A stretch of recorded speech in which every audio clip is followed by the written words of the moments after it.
right, guys, season 2 of Muley Story Monday. We're excited about this season. We have some awesome people, some awesome bucks, and some really cool stories. Anyways, before we start, we just want to remind you about our bow giveaway.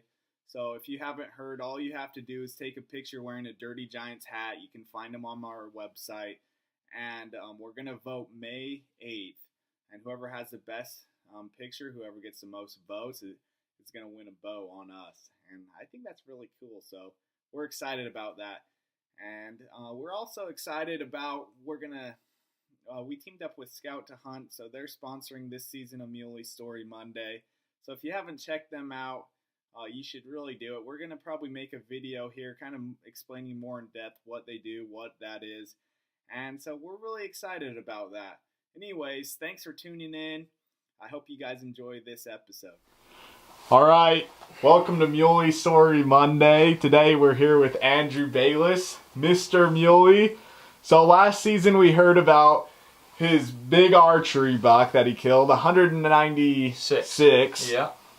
It's a pretty cool story. If you haven't heard it, check it out. And then, so today we're going to start off season 2 of Muley Story Monday with his freaking giant muzzleloader buck. It's awesome story, so I'll let him take over from here. Let's kick the story off. I mean, I've been trying to kill a 200-inch deer my whole life. I mean, I was super close with this buck hitting 196, and 2016, I just knew it was going to happen. I had a feeling, and I was ready to work hard and earn it. And so, every night in the summer, I'd be at my glassing point, and I wasn't really turning much up until one night about mid-July. I glassed up this buck for the first time, and I could tell he was a toad, but the hunts keep getting closer and closer, and I'm beginning to stress out, and I end up having to leave on a like 2.5 week business trip out in the Midwest, and it was so hard to focus. I couldn't sleep at night just thinking about coming back and hunting this deer, and I was just so excited. And anyway, it comes up to it was like 2 days before the muzzleloader hunt, and I had like 30 hours of driving to do to get back home in time to make it for opening day. And anyway, opening day rolls around, and me and my buddy Dylan Stuke here up hunting, and it's just real slow. I went to the same spot that I've been seeing this buck all summer, and he is not there. And I'm like, oh, he'll be there tonight. And he wasn't there. I'm like, okay, he's got to be there in the morning. Not there in the morning. I'm like, I am just dying, like crapping myself, wondering what I'm going to do. I'm like, where'd this buck go while I was gone, Yeah. And I mean, I figured it could have happened because he rubbed and everything, and so I'm like, freak, he could go anywhere, and honestly, this during the hunt, this was one of the only deer I saw. Like it was pretty slow. Really? Weird. Yeah, really slow, weird deer. But so they kind of like moved out. You feel like? Yeah, they kind of moved out. I don't know. I mean, I just knew the buck was there, and I've seen him in that spot, and so I'm like, I will hunt here till the last day.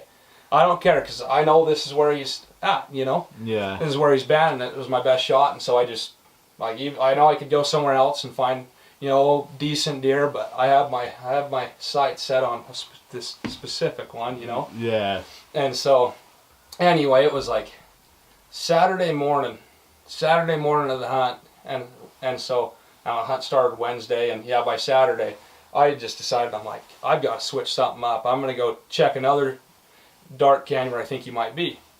And so, anyway, I got up a little late that morning. It was just barely getting light, and I needed to be in position like 30 minutes prior, and so I go hiking out this trail, wrapping around to where I'm going to be spending the morning hunting, and I look back to where I just came from, and I just saw him feeding, and without even pulling up my binoculars, I knew it was him.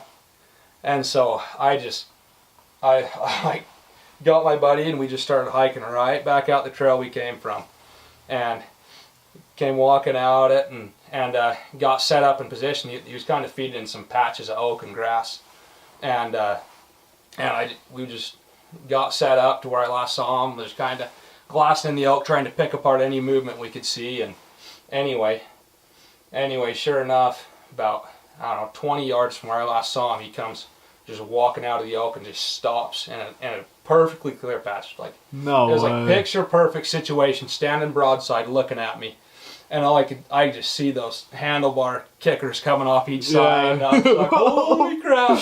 You know, and so I hurried. And so I hurried, pull up my muzzleloader, cock the hammer back, and just anchored in right behind the shoulder and touched one off. And, you know, the worst part about those muzzleloaders is you don't know how your shot was. Yeah. You know, I mean, that smoke just boom, and then it clears, and then you don't see a deer landing there. Like, oh man, I felt good, but you know, who knows?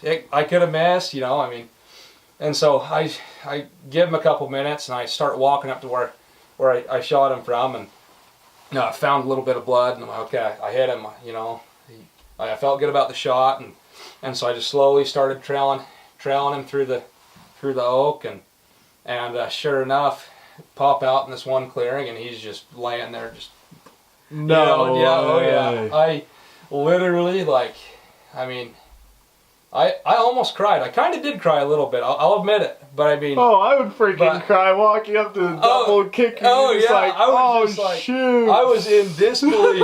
I was in absolute disbelief. It was pretty emotional. It was awesome. It was really awesome. One of my goals and dreams, you know, was achieved, of killing a deer over 200 and then a deer over 30 inches in the same, you know. Yeah. You know, the same. And a deer with know. kickers. Oh yeah, the kickers, you know, 33 inches kicker to kicker. So it was a pretty awesome moment, and yeah. Dang. So do you feel like kind of what got you this buck is like you just like preset a goal? Because like from listening to your story, to me it just kind of feels like a lot of people would like leave and go look for other deer, but like you knowing he was in there and like sticking with it, I feel like that's kind of what kills deer. Like, yeah, oh yeah, you can't give up. I mean, I knew what I wanted, and I made that mistake in prior years. But yeah, I think that's sweet. You like stuck with him, and it's like not just like a buck you lucked into. Like Andrew won't say it because he's a kind of modest guy, but like he earned this buck. He'd watched it. He knew what he was doing. Like it's not like he just. I mean, it always takes some luck, but like. He made it happen. I think that's sweet. And obviously you can tell by both of these bucks on the wall right here, he's knows what he's doing. He's not just messing around.